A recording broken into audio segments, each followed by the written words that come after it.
so important. And I think that anytime you can embed any academic content in classroom management, it's really beneficial for students.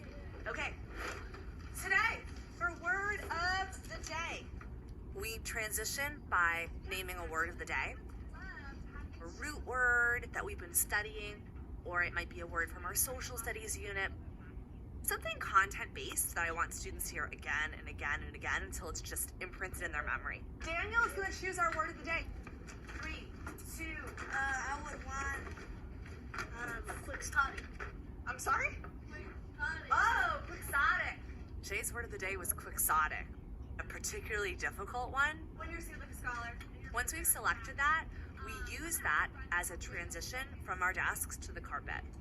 Word of the day is quixotic. We'll define the word and use that repeatedly throughout the day. Our word of the day means impractical. Quixotic is a great word. It comes from this book that you're going to read as a high schooler, as a college student, called Don Quixote. And believe it or not, there's a guy in it who fights windmills, which is sort of funny and not very practical. It's a really valuable opportunity to really have a word sort of marinate in their minds. You can build on the word throughout the day to ensure that students are getting comfortable with its sound and its meaning. Impractical. I say, you say, impractical. Impractical. Impractical. Impractical. So when you hear that word of the day that means impractical, you're going to head to your desk. Quixotic. It's also a great management tool because oftentimes as a teacher, when we give directions, students want to already start when we're only halfway done with directions. 1, 2, 3, eyes on me. 1, 2, eyes on you. At this point, it is definitely time for science. When I say the word of the day, if your pencils are writing, they need to stop. If your eyes are not on me, you need to swivel. Very nice, thank you. When I say the word of the day, we're going to put our materials away. It's signal to them that we don't do anything until Miss Noonan says the word of the day. Oh! Quixotic. It's a nice management technique and also a great vocabulary builder.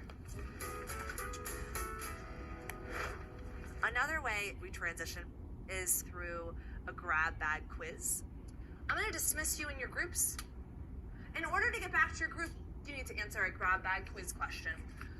I am looking for the capital of a state in the Mid-Atlantic region, Maryland. Adeline. The capital of Maryland is Annapolis. How do you feel about that class? Let's see Raven, Pop head back to their desks. Let's see how they do. I like how they're walking really quietly.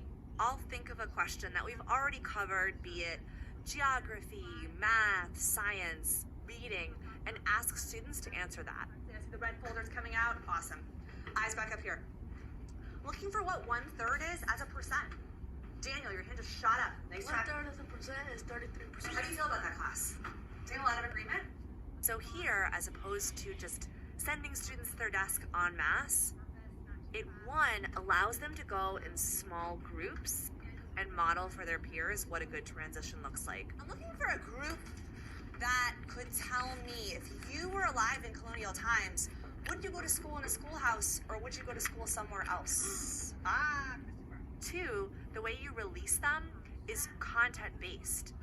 So it's incentives for kids and their groups to really be focused throughout the day because they never know what that transition question is going to be. For the final dismissal, we're just gonna head down to the southwest. I'm wondering what the capital of New Mexico is. The capital of New Mexico is Santa Fe. How do you feel about that? It's something that makes it more meaningful and more memorable to them as a student. So anytime I can build that into our management system, it's really powerful for their learning and their growth as a scholar.